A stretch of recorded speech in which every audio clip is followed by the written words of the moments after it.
Cecil, welcome CFO at Home. Thanks for your time today. Thank you very much. Appreciate the opportunity. So I understand that you started investing around 2008. You changed your investment strategy, however, around 2016. And for the next 8 years, your two main investment accounts grew by roughly 58%, 165%. So a lot of success, particularly after you changed your strategy.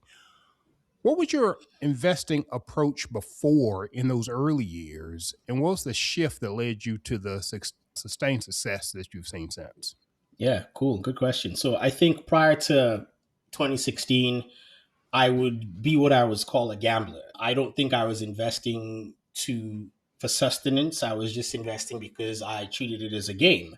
I was investing into options. I was using margins. So day trading, if you want to call it that way, and maybe had some money in here and there. And if you made money, you cashed out and you use it for whatever you wanted to use it for. And that is just not the way it's supposed to be. And you lose. So you make money, but you lose money. But overall, generally, you lose money. They say people who day trade, 3% of people who day trade are people who make money sustainably year over year. I wasn't one of those people. So I realized this wasn't going to work. And in 2016, I got married. I said, okay, it's time for me to build a family. That's honestly where my shift came from. So with the podcast being CFO at home, most people at the home level are thinking, okay, some level of stability. I said, okay, I got to do things better. Now I understood what I was doing from an investing standpoint, but I needed education. So I actually signed up for an investing type course where I was taught the fundamentals all over again. So I would mainly learn discipline and put a system in place rather than just doing what I thought was cool. So after I got that together, then I started taking things seriously and I opened what I would call my long term accounts and had a system of putting money in there, dollar cost averaging, and picking ETFs of funds that I knew over time would grow. Hence, that growth happened and started off with one where it was $20 a month, with the other started at 100, and every couple months or every 6 months I'd increase it like by $50 and kept increasing that. So, were those brokerage accounts? Were those IRA accounts? Were you with an employer who had some type of tax deferred plan? So for primarily, I opened three accounts. I opened a Roth, which obviously has a cap to what you can put in there. Then my investing accounts were primarily brokerage accounts. So I opened two. I opened a robo advisor with Acorns, which essentially it's something I recommend for very busy people who just don't want to learn or don't have the time. You build your profile based on certain questions you answer. You make an automated transfer monthly, and it invests the money on your behalf, primarily into ETFs. Then my main account was a brokerage with E-Trade. So similar Fidelity, Schwab, the likes of that. That one, I controlled that account. I had my system by which I picked, let's say, a portfolio of anywhere between 5 to 10 stocks, and then I would systematically make the transfers, but I would go in every so often, every month, and make the investments myself. So, for a person who has that level of interest in investing, your story sounds eerily familiar to me for the longest time. That I invested, I believe, first with an employer that I had at the time who had a 401k, but shortly thereafter, I opened an account with Charles Schwab, who was like the only Yeah. discount broker at the time, Then, yes. and did similar things. So the 401k, that was always the retirement, the I'm not going to touch this for 30 years. And Yes, that by itself suggests a real buy and hold strategy and definitely. don't think about it a lot, maybe check it once a year, that type of thing. The Schwab account was a little different. And I learned some things with that account, Yeah. some good, not some not so good, but Yes. I guess it's all good in the end. Some more painful than others. Let me put it like Yes. that Yes. because it's all good in the end. I've shared the story on the podcast many times that you probably don't remember Palm, do you? No. Okay. Palm And this is where I get on the old stomp and tell a story. Youngin Palm was a technology company, I guess you would have called them, back in the 90s. So before Oh, smartphones. I think I know exactly what you're talking about. Yeah, As soon yeah, as you yeah, said yeah, that, yeah, yes, the yeah, device. yeah. The Palm Pilot. Yes, I used it So for not too long, but yes, I'm familiar with it. Yes. yeah, so that was one of my big plays. It's like this is clearly the future, so let's load up on Palm stock. Oh wow. And I think we all know what happened to that. Palm went to absolute dust. Exactly. Yes. But those kind of things you learn from. So as you reflect back on your learnings when you were more in gambler casino mode, what are some of the key lessons that you took from that point in your investing journey to now? So I think when I was in that mode, I was young, I was fearless. And for me, I'd almost say rather than learn like paper money, I've never been that person. So I used real money. I lost a lot of money. As a result of that, I tell people to not engage in trading unless you want to make it a career. So if you have no intention of making trading like an actual, even if you're going to make, let's say, a side hustle, it has to be the main thing, the main side hustle outside of your job. But if you have a 9 to 5, more than likely you're not going to have a lot of time because you have to trade within the hours, the trading hours, which is nine to 4:30 or whatever, 9:30 to 4. So you're not going to be able to do that. I learned that you need to have good temperament because volatility is it's like emotions. It's like love. If you want to give an analogy, it's like being in love, you have a high, then you're dumped, you're heartbroken. That's exactly what volatility is. And I learned a lot about that and I learned a lot about my temperament as a result of that. So I learned a lot of things that I did not need to do. Now, I also learned that my threshold for risk was very high. And because of that, when I decided to go long term, I had to shut all those things down because if I put myself in environments like that, I could take risks. And some of those risks were not informed and it led to big mistakes. So when you tend to know your personality type, then you can decide to go all in on that, but you have to get very good at it, or better yet, stay away from it and take the long term approach. Yeah, and sometimes personality types can be formed or reformed, I think, based on stage of life, because Yes. you as an individual have a high risk tolerance. You had it then, you probably still have it now Oh, as an yeah. individual. As a person who is married now, there is your risk tolerance, there's your spouse's risk tolerance, and there is your collective risk tolerance. Yes. I'm going to guess that the collective risk tolerance is probably a little lower than your risk tolerance. Am I going in the right direction? I think it is because yes, my wife might be less knowledgeable than I am, so there's a lot of questions. And because of that, I think the risk tolerance has to be moderate or think for the long term because again, to what it is, the decisions that I will make because it's entrusted in me that I should know how to do this. I have to make it work for us long term. I have to make sure we can retire from this. I have to make sure we can meet our financial independence goals. So I cannot take risks that are going to be too volatile or too risky that we lose everything. And then it's just to what you said earlier before we got on. Hey, this was your responsibility and now you blew it. What are we supposed to do now?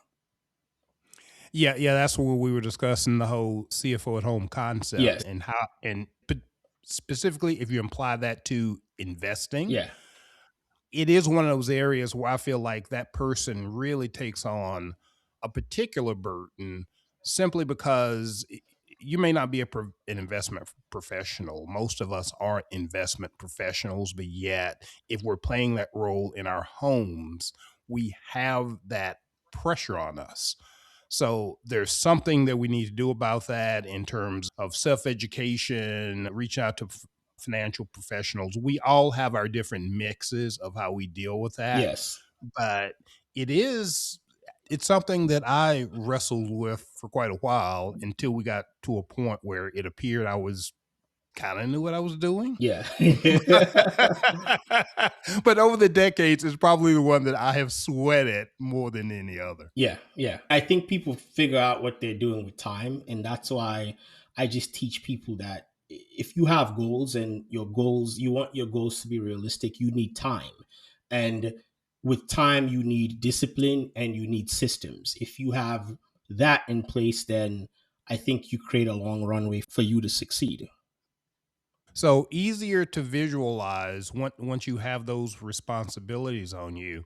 For that young person that you were, who is out taking the big risk and engaging in things more in the casino matter, if and this is probably something that happens to you in real life, you probably run into people who are you 10 years ago or whatever the multiplier is you'd have to put on that.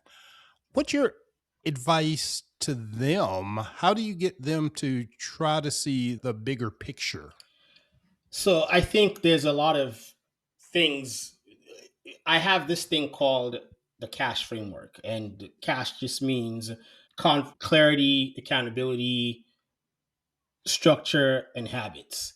And when you think of it at the clarity part, which is ultimately where we get to, you have to know why. If you understand your why, because I think just like you said, when you are at different stages in your life, when I'm in my 20s, I don't really know. Yes, we know we're supposed to retire at a certain age, but you don't know why you need to do certain things.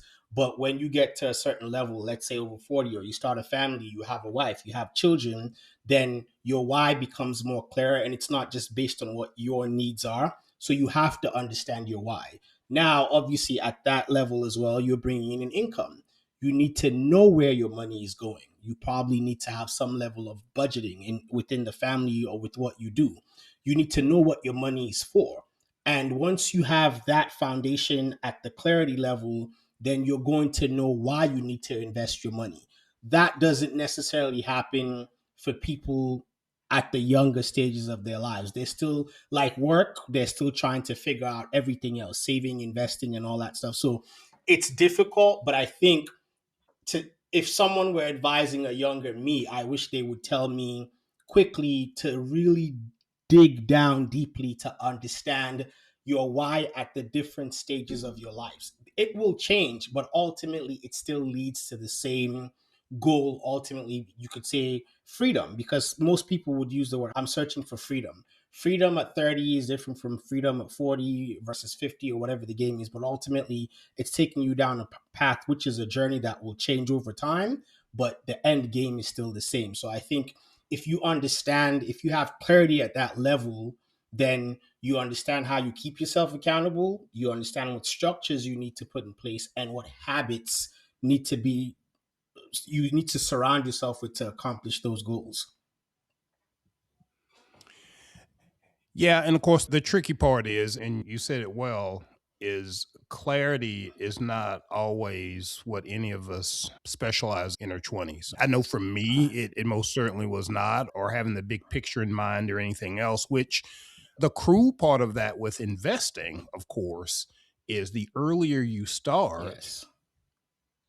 the more time the compounding effect has time to get you to where you want to go. So that there's this critical point where to have the most success, you almost have to go against your instincts. And I've tried many ways. I don't have an answer to this question. That's why I was asking you.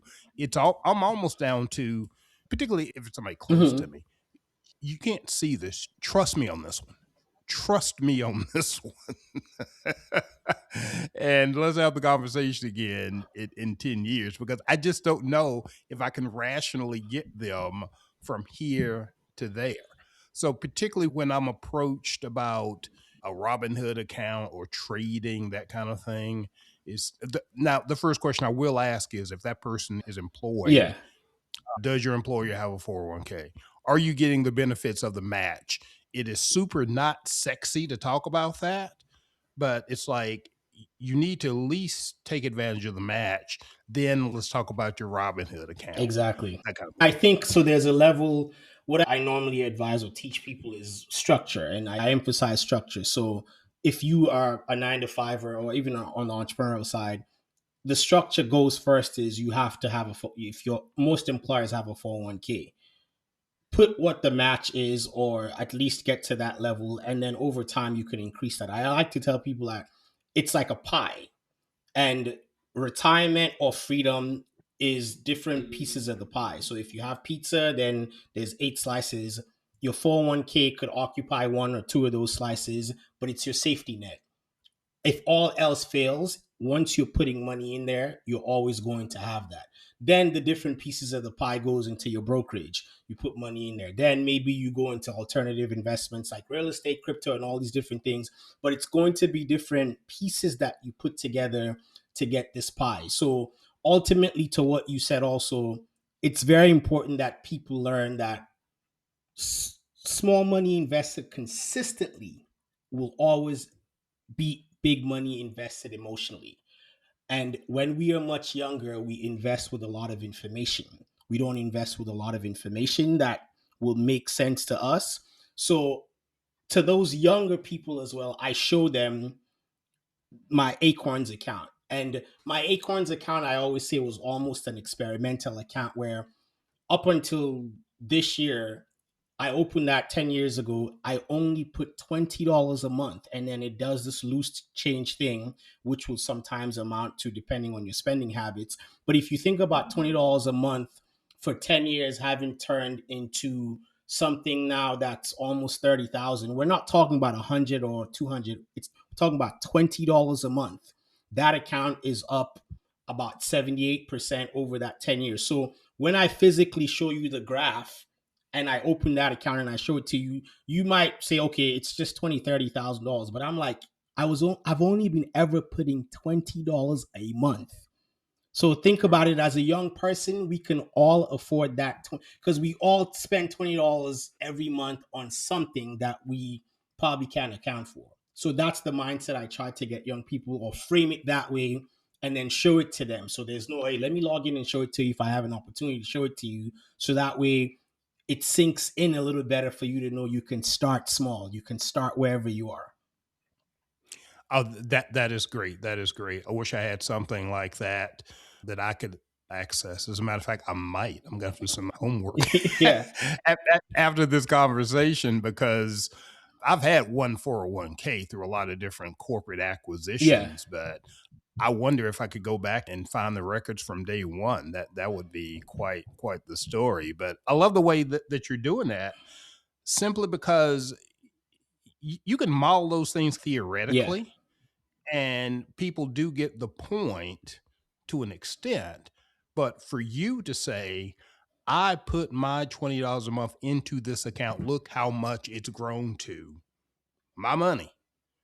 That's And then I powerful. I show it love to that. them and I say, if I leave this for another 40 years at just the same $20 a month, it gets to 500,000. These are things where it's a lot of money. And if you think, yeah, you might think it's not a lot of money, but I'm like, from $20 a month, I'd be 80. And now we start thinking generationally. I might not need that money then. Hopefully, I can pass it on to my kids. Yeah. Yeah, because that's not, you've got a Roth, you've got other Yes, investments. So it's the that's piece of the free and pie. clear money. Exactly. Yeah, exactly, exactly. And even in the future, that's a pretty good tip to leave. So Yes. that's awesome. So I noticed that you call yourself a financial accountability Yes. coach, as opposed to just a financial coach. Talk to us a little bit about what the accountability part of So that I means. think in life, the story I like to tell is when we were all much younger. If you want to think of accountability, happened from the home to school. We, if at the home, our parents told us what we needed to do. When we went to school, our teachers told us what we needed to do. If we went to our friend's house, it's their parents and or the elders. So in for the human being, we've always had accountability in our lives. Now we become adults, and society tells us that you're responsible for yourself. You're 18, you're at the house, you figure it out. If we lose that sense of accountability, then we start thinking everything, to what you're saying, the CFO at home, falls on your shoulder, whether as a man or woman, it doesn't matter. You start thinking everything depends on me to figure it out. But it doesn't work that way. If all your life you've had someone to guide you, why should it be any different when you're an adult? So that's why I stress on the accountability part, because even as adults, we weren't taught in school. We took accounting 101, finance this, but we were never taught money 101, money 500. So we were never taught these things. A lot of us were never taught these things at home.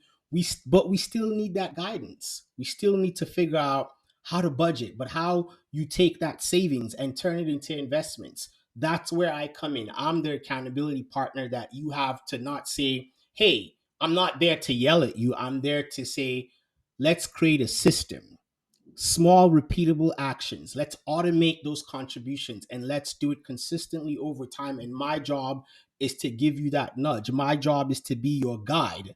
And once we create habits, because just like anything else, once you create habits, it becomes second nature. Then you can go out and not rely on discipline or rely on just whatever. You're relying on the systems and structures that you've put in place because your accountability partner helps you get there. And you have a wealth of resources on your website. When you talk about guides, you've got a whole library of resources I believe anyone can access Yes. for free. And we'll be sure to link that to the show notes. One thing I did want to ask though, and we've gone around this, Mhm. but if you have a client who comes to you who feels as though that their finances are relatively under control, but now they're looking to get serious about this investment thing for whatever reason.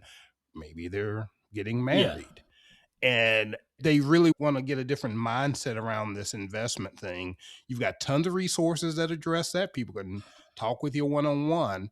But if you had just two pieces of advice to give a person in that situation, what would that advice It's an be? interesting question. So I think if they felt like their finances were under control and they needed to get around to investing, most importantly, again, I would repeat, is for them to understand why they're doing it.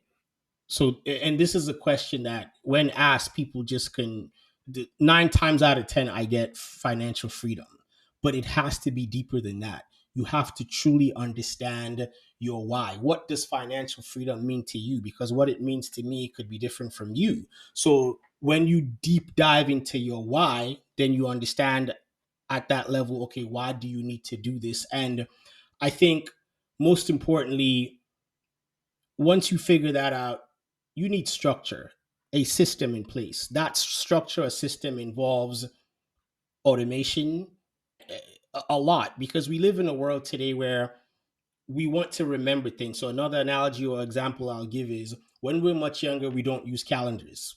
We figure out everything. They tell you dentist appointment in 2 weeks on the 19th, this at this, you got to go here. You remember all these things. But as you get older and you have more responsibilities, you start to forget these things. So like work, your job says to you, you have to use a calendar to figure out every meeting that happens because you're probably having 6 meetings a day. And if you don't put them on your calendar, you're not going to remember to get on these meetings. And what's going to eventually happen is you're going to get fired.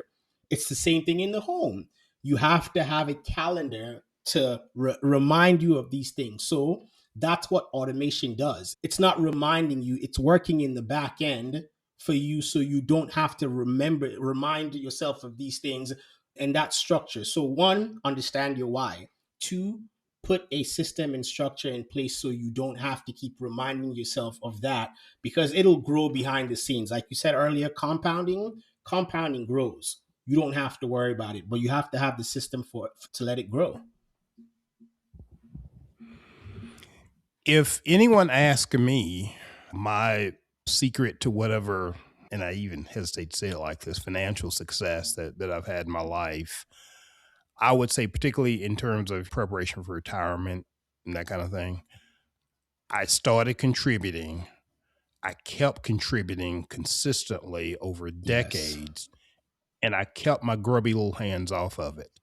So, rain or shine, and just like everybody's life, we hit some points there where it was like, can we continue to, maybe we need to press pause on the retirement Yeah. savings. Maybe we need to pull a little out. We were in no judgment on people who come up with a different answer. Everybody's situations are different. We were fortunate enough to find other ways to take care of the situations we were Yeah. in. But it would have, even in our situations, which probably are not as dire as a lot of people listening maybe have hit, it still would have been so easy. it, it was so tempting to just take that easy way out, but it was sacrosanct. It was like, no, you don't do Yes. that. And it's it's not any more sophisticated what I did than that. Do I like to fool around with funds and that kind of thing? Sure. Do I know a little bit more about that than the average Yeah. person? Probably, just because I'm a money Yeah. nerd. But is it wildly different that if I were a person who just dedicated themselves to a target date fund or Uh, dedicated themselves to a S&P 500 and just let it ride? Probably not. I tell people, I guess those things, successful investing is boring. That's just simply put. There is no other way to spin it. There's no other word to use, but it works. Now, obviously, for people who, human nature, we all want some level of excitement in our lives. And to most clients that I work with, we live a very small percentage, like 5 to 10% for that excitement for you to play around. And if you hit it, fine. But more than likely, if you don't, then to what you were saying earlier, the lessons are learned. With the palm, it went to zero. So most people, but with that excitement, I also try to make it, let's pick companies that have some future potential. So if we were looking at today's world and we looked at some of the companies today, I don't, all of these companies are not all of them are on the stock exchange, but if you're looking at today and some of the companies that are closing, you're saying to yourself like, hey, nobody's going to Outback, I'm just using them as an example, or nobody's going to these companies anymore. So there's one in Denny's. Denny's is closing in California and that type of stuff. Then you see the trend. So you're not going to then go and say, because I like eating Denny's, I'm going to go invest in the Denny's stock. But if you look at like Apple and you're saying, hey, everybody in my household is using Apple, everybody on my block is using their product.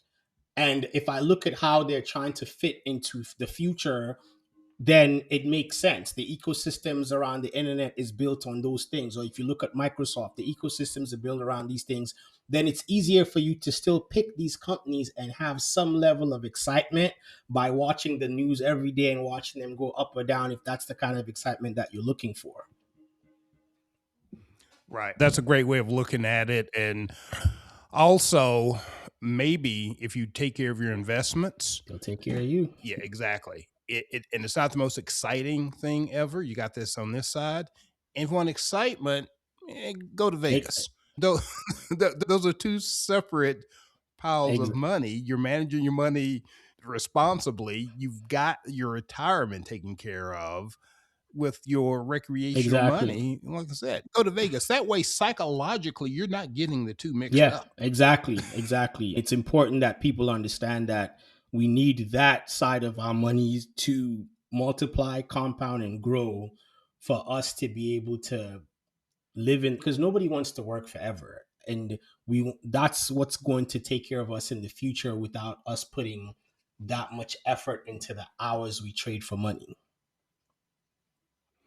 I'm fascinated now on social media, particularly Instagram, and these things feed you what you look at, but just how many of these reels I see posted of people basically lamenting their lives and the fact that they have to work and they're gonna have to work for another 30 years and this kind of thing and that kind of thing. And it's, oh, it's not worth it. It's a scam.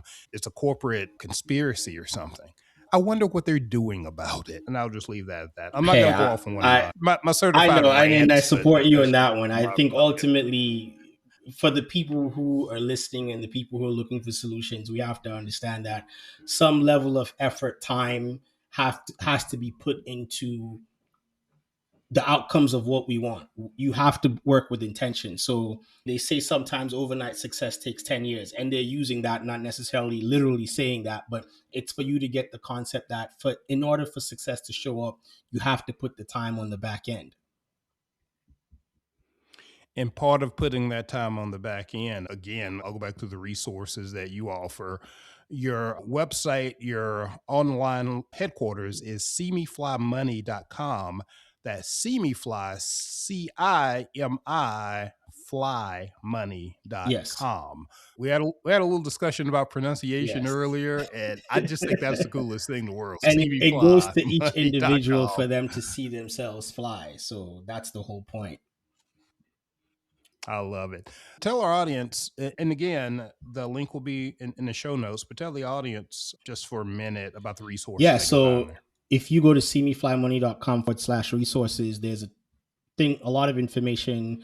You can find how to start investing with $100. You can find how to invest for your children, like open custodial accounts. But for purposes of this conversation, you can also find the Confident Investor Blueprint, which I think is an all-encompassing toolkit for anybody who wants to start. It has everything in there. So I labeled it as like a 7-day starter kit where it helps you open your account. It makes recommendations of what you need to do, how you research your stocks within a framework, like all the simple things that and it's not complicated.